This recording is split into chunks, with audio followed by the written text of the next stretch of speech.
to the show. I'm Forbes Longdon, and I'm on a quest to get one of every 3DS game that's available in Europe. You might be new here, or you might be coming back to check out the selection of games that I have this time, and you might have caught up that we've had a few unexciting games and a few that have been pretty heavy hitters and quite exciting bits and pieces. In this selection I've got for you here, which is another 5 games, I think we've got actually some pretty good ones here. Some that might be easily forgotten, and certainly one which is actually quite a difficult game to get. And I'm going to start with that one first. So without further ado, I say it's a game, but it's not actually, and that's the Nintendo 3DS Louvre Guide. Now this one was available at the Louvre Museum in France, and you buy this in different languages. So you could get it in French, you could get it in German, English, Japanese, and all of them are very, very hard to get because they were only available there, and you could only buy them from, I think, the gift shop. But it was available to sort of, you could pick up a 3DS there and go on a tour of the museum digitally through this piece of software, and then at the gift shop they'd offer this for you to buy and take home if you wanted it. And I've got the French version here. Now sadly, you've got a bit of a twist in the tail. As you can see, it's got this sleeve on it, which I think is actually a third-party sleeve that you get on eBay itself. And the sleeve itself was £20, but the problem is, if we have a look here, no cover arts on the box, which is a bit of a shame, and this is my own undoing here, that I got it on eBay in France, and I did a very, very rough sort of translation of what I thought was the description of the item itself. And meticulously went through, my French is pretty rusty as it is anyway, and you sort of Google Translate to pick up the rest of it. What I didn't realise was in the listing, in very, very small text, was that it was just the cartridge. So when it arrived, I was very, very disappointed by the fact that it didn't have the artwork, and you simply can't find the artwork online.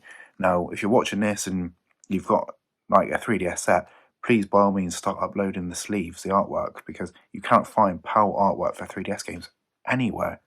But anyway, so there's our cartridge in there, and I've put it into a 3DS to make sure that it is actually a genuine one. It's not a copy of bloody Teddy Together or something that's been reskinned as the Louvre Museum.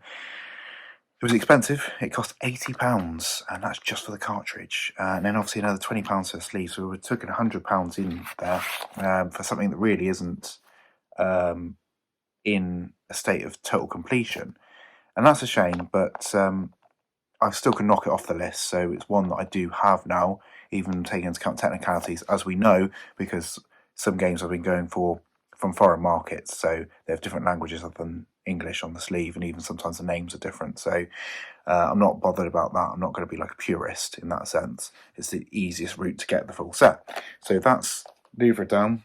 So don't have to worry about that one again. Next one up is one that's easily overlooked, and that's Real Fishing 3D Paradise. This is one of like 3 or 4 fishing games on the 3DS.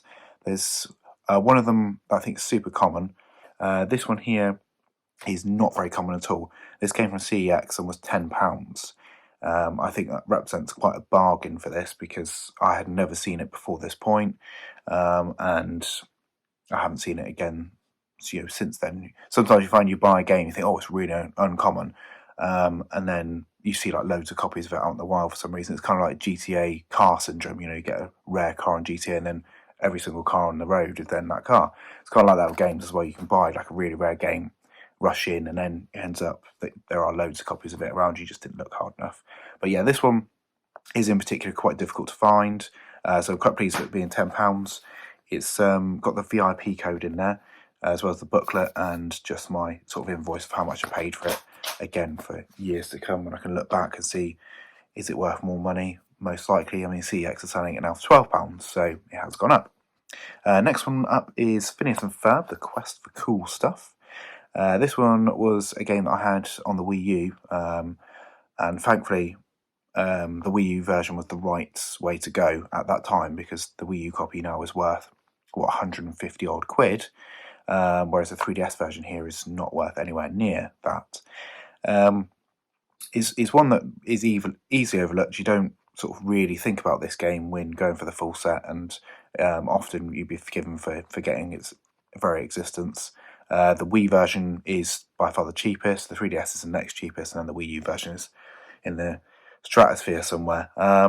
But yeah, so I've got it now. It costs £10, again from CEX, VRP code, booklet and cart. And this is one that's already gone up, so it's £12 now. So we're already on the increase here, aren't we? Next one is the Mystery Case Files Return to Ravenhurst. Now, don't confuse this with just the Ravenhurst one, because this is the sequel to it. Mystery Case Files have quite a good reputation back on the DS. You might remember Mystery Case Files Millionaire, and then there was a Mystery Case Files game that came up really late in the day on the Nintendo Wii as well, which surprisingly is worth nothing. If you'd asked me that 10 years ago, I would have really have laughed in your face, but it is worth nothing, so I don't always get it right. But yeah, this one here, Return to Ravenhurst, was a cheap one, £3.50, and the eBay prices for this seems to be far, far more than that. It's 15 quid plus on eBay. So CX really sort of won the day with that for £3.50, even taking into account the postage you've got to pay on top of it. Again, we've got VRP code, a little pamphlet, we've got our invoice, and obviously the main part of the cartridge. The last one of these 5 is not a very exciting one, but it can be quite difficult to find it, and that's Farming Simulator 18. Now, I think this one came from the CEX in Exeter. This was kind of like a local pickup, and it was £10. And again, eBay prices of this seem to be huge. I mean, you could pay upwards of about sort of 25 to 30 quid for this if you're really desperate to sort of get your set completed as quick as possible. But yeah, CEX sold that for £10. I think that still counts even today. But yeah, we've got our booklet in there, the receipt, and our cartridge. And just bear in mind that if you're going to import this from a different country, so if you're going to go from France or Germany, its title will be localized to whatever it is, because Farming Simulator is not really a franchise name, so it's just 2 words that are put together, so it will be basically whatever the French or German of those are, and it might ruin the aesthetics of your collection, depending on how fussy you are. If I was desperate, I wouldn't have really cared. If I couldn't have found this game sort of locally, I probably would have just bitten the bullet and got it from Momex in Germany or something. But anyway, digressing there slightly. So that's the 5 games I got for this time round. I think you'll agree that there's some good ones there, and ones that are well worth prospectively picking up and getting them out of the way sooner rather than later. It's getting really a good balance of what's the really expensive stuff now, and then the stuff that's really going to be quite expensive in years to come. You don't want to be spending 30 quid for Phineas and Ferb, or getting to a point where you're like a Wii U collector, where it's going to end up costing you £130, £150 to get a copy of a game which isn't that great in the first place and is cheaper on other formats. So keep that in mind with your collecting, sort of taper your expectations and just keep your budget to what you can afford. Right, another 5 games coming up soon, so I'm doing back-to-back episodes, so I'll be wearing the same attire, but I'll be releasing the episode at another time because I'm kind of edgy like that. So, see you next time. Bye-bye.